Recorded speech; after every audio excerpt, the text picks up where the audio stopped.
Fortnite's map is about as Static Shock without his superpowers. Oh my god, that joke was horrible. All right, Fred, then how about you tell me a better one, huh? I don't see you out here making jokes. I'm just trying to ball with my bros. Fortnite's map has changed a lot. This is no secret, but not all of the ways it's changed over time have been for the best. There are some locations that over time Fortnite has ripped out that a lot of us are a little butthurt about, so Epic Games, if you're watching this, bring these locations back. Or else. We're not afraid of you, okay? We'll show up at Epic Games HQ and we'll peacefully protest with Fred. The loot from the factories was very rare. Epic Games is in there. All right, Fred, that's enough. Welcome back to Top 5 Gaming, everyone, where today we will be breaking down the top 5 worst Fortnite map changes that need to be fixed. Smash like and subscribe. Let's see if we can break the like button.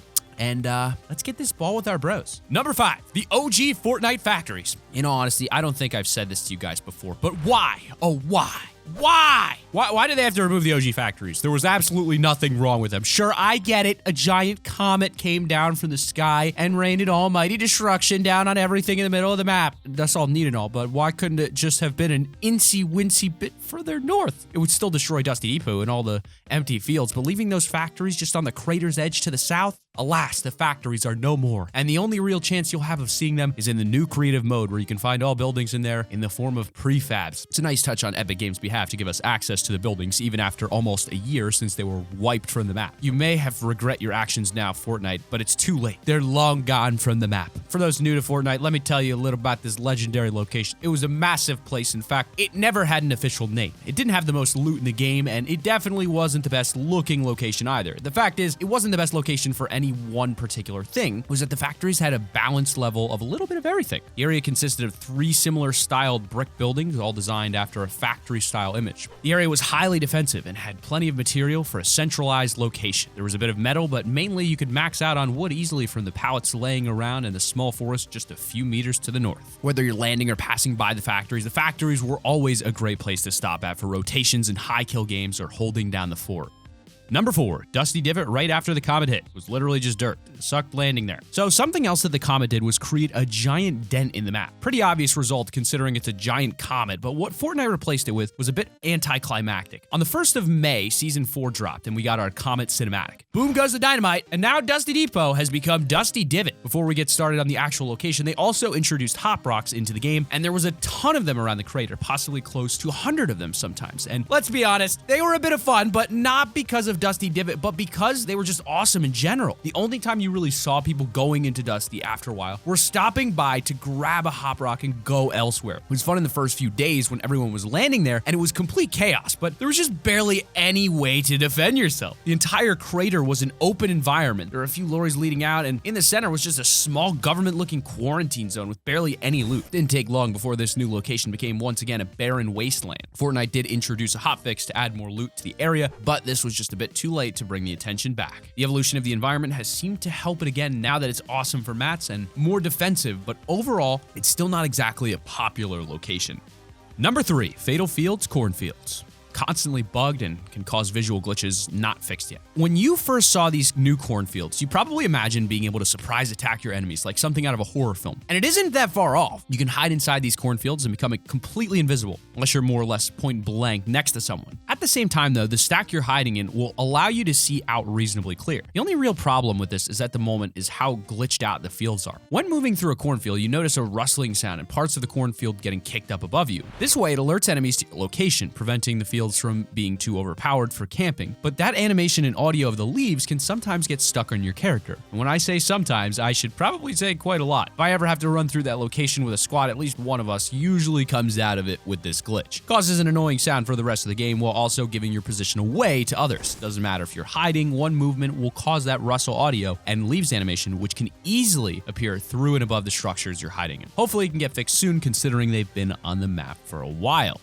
Number 2, the soccer stadium. If you head up on the very northwest section of the map, you'll find Junk Junction, and slightly to the right of it is a racetrack where you can pick up some quad bikes. Out of all the areas on the map, this is the place that's changed the most, and yet Fortnite can never seem to settle on a location for it. At first, the area is just an empty set fields. They even attempted to bring some abandoned style buildings to the area, and out of all the locations Fortnite have gone through, this seems to have done the best. It wasn't exactly an uncommon place to land at, and for a lot of pro players, they would choose to land here and gear up before heading into Pleasant Park. The soccer season came along, and we're on to third evolution of the area. A giant football stadium was probably popular for about 3 days before this difficult to loot stadium became a dead zone. Then it changed to the Easter Island statue with 3 chests around it and a bunch of rifts. I'd say more people went to that one statue than people that actually went to the soccer stadium. Now we're back with the present to the area's 5th environment, the quad bike race. Seems like this is holding for now, but the soccer stadium was probably the worst flop of all the different places they've tried.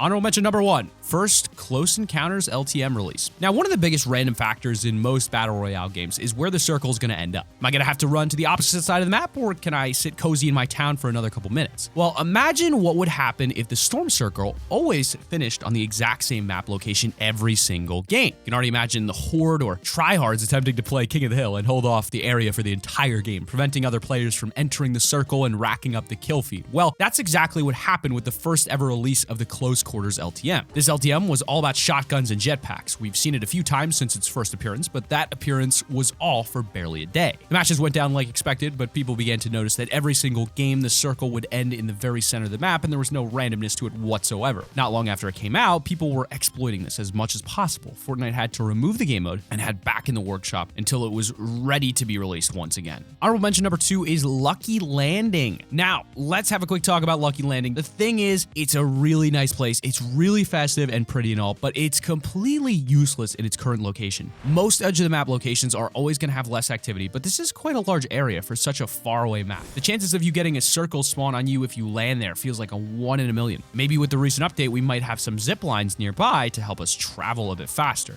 Nope, barely any zip lines close by. Well, what about all the planes we've been seeing? Once again, none of them are exactly close enough. It just feels like a location that was meant for somewhere more centralized on the map and got shoved right to the edge and out of the way where barely anyone touches the place anymore. Number 1, the quad bike race. So we've talked about the quad race, but what about the actual racetrack? Since day one, we've been teased about vehicles coming to Fortnite. There was a massive dirt track on the east side of the map which had multiple cars and shopping carts around the track. There was even trolleys lined up next to cars in other random locations, hinting to us that they would become a vehicle soon. Sure enough, we got the shopping trolleys, which is great, but you can't exactly do much drifting with it. In fact, you can barely get far with the shopping cart without it trying to do cartwheels because it hit a blade of grass. Now, this area was essentially no man's land. It looked like an abandoned dugout and had one of the worst amount of loot for location in the whole game. That was until we got the desert biome and the shopping carts. We've now got a completely revamped racetrack with a timer and new buildings full of loot. But guess what? Barely anyone goes there still. To be fair, for the size of the buildings, it has a fair amount of loot, but the racetrack is just such a big and open area that no one wants to get caught there. The entire location is surrounded by high ground hills and mountains, so if you do get caught, it's almost impossible to make a run for it. Besides the tactical advantage to the location, the fact is it's supposed to be a racetrack, and technically is, but maybe it's for a children's game aged 3 to 4. Essentially just a curvy track that's easy to get shot on. Where's the jumps, Fortnite? Where's the jumps? But that has been our list of the top 5 worst Fortnite map changes that need to be fixed. Be sure to smash that like button, subscribe to the channel if you're new, push notifications on. Don't forget to hit that bell, that Christmas bell. It's a late Merry Christmas. And keep it here on Top 5 Gaming. Bro Fist.